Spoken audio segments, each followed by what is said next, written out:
Hello, N7MYW, Seamus here. It's another radio that I picked up this last week in a trade with a good friend, a good ham buddy. This radio here, I'd never seen it before.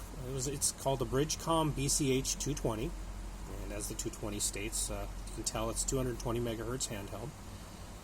And it's about 3 or 4 years ago that Bridgecom was selling these. Great little radio. We're going for about $85 or $90 back then. And this particular model just only covers 220 to 225 megahertz. It's a small radio, as you can tell by the size of my hand here. It's really well built in the hand. It works well. This particular model has a blue screen. Let's see if I can get it to focus on the screen. It's just your standard everyday dot matrix type of screen. This particular model has, I believe, 199 memories, if I remember correctly. But it does light up the entire panel. It comes with a desk charger, came with a desk charger. This radio has been discontinued and is no longer for sale by Bridgecom. They have gone a different direction with their sales and what they want to sell. They've really gone to DMR.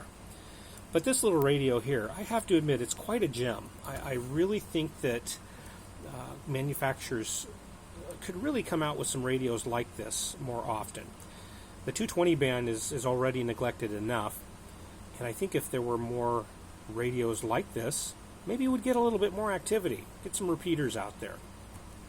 I do tend to have a little bit of a love for 220. It was my first VHF band that I was able to operate on as a novice back in the mid-80s, and then I upgraded, was able to take advantage of 2 meters and up, but always really loved 220. We at one time had as many as 8 or 9 repeaters, maybe 10, in the Portland, Vancouver, Washington area.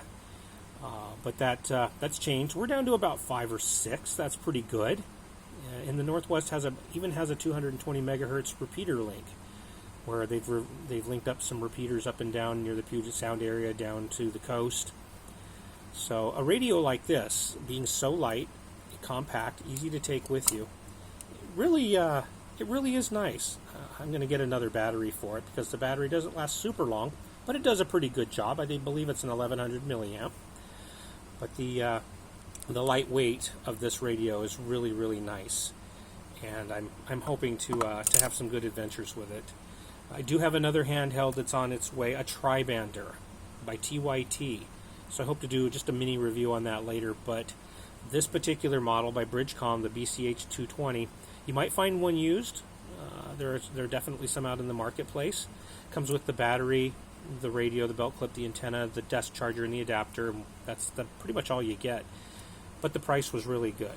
So other than that, there's not a whole lot otherwise to be said other than the fact that it's really easy to program from the front panel, as well as the software, which is very simple but very available from Bridgecom still, which surprises me as well. Now if Bridgecom could sell some batteries to go with it, and maybe a battery eliminator would be great. But otherwise, I think that if they were to sell radios like this for the bands that we don't utilize enough, maybe 220, some more 220. I'd also like to see some 1.2 gigahertz radios that are a little bit in the lower price range for those of us who can afford them. I think right now Alinco is the only one who's making a handheld that has 1.2 gigahertz on it. So maybe in the future we'll see some of the other Chinese companies that have been putting out some pretty good products lately, and also maybe the large manufacturers. This is speaking to Kenwood, ICOM, and Yaesu.